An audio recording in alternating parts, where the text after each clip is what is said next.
I'm Matt Reese. I'm the editor for Ohio's Country Journal, and we've been working on a series with the Ohio Soybean Council highlighting the important relationship between crop producers and livestock producers. At Ryan Rhoades, who farms in Delaware County and Marion County, it does a little bit of both. Yep.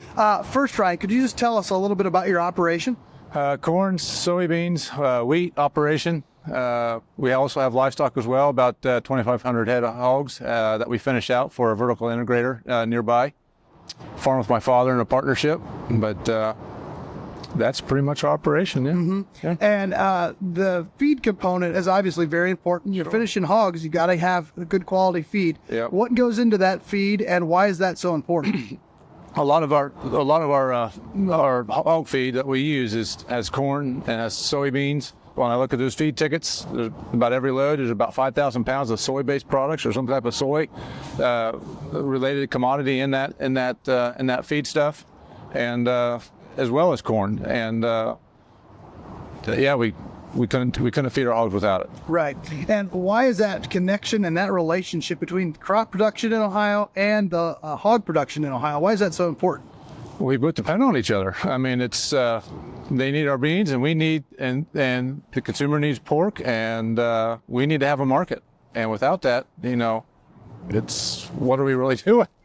Yeah. Yeah. And as crop producers, it's nice to have that diversity in markets in some of these uses, right? Including yes. livestock feed. Yes, it's hogs are if not number one or number two user of soybean, it's particularly the meal, and it's having that relationship, having that different markets we can go to and explore, and it's vital. Mm-hmm. We got to have it. And protein makes pork, and that soybean is a key provider of that. Yes, if you want to put, it's common sense. You need protein to put on lean muscle mass on the animal. You need that lean protein that buyers are wanting, and soybeans provide that probably better than any other product. Mm-hmm.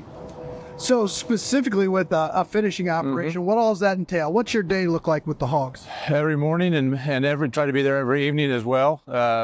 Walk the barns, make sure all the feeders are full. Make sure those animals have every single thing they need to have a productive life. Mm-hmm. If there's animals sick, we attend to that. If there's animals, but really now that we're vertically integrated, it's a pretty seamless process. I mean, it's all the boxes are checked, and we just got to make sure that we keep it that way. Mm-hmm. And these are very controlled environments for folks not familiar with it. When you say the animals have everything they need, it's the right temperature, it's the right humidity, it's all of that taken care of. Yes. If there's any problems at all, I'll get a phone call, either text, email. Any way you can get a hold of me, it'll show up on my phone, and I know I got to be there, or somebody does. And as a livestock producer, it's up to you to make sure those animals have their every need met, because if they don't, it's not going to be a productive operation. No, it won't be.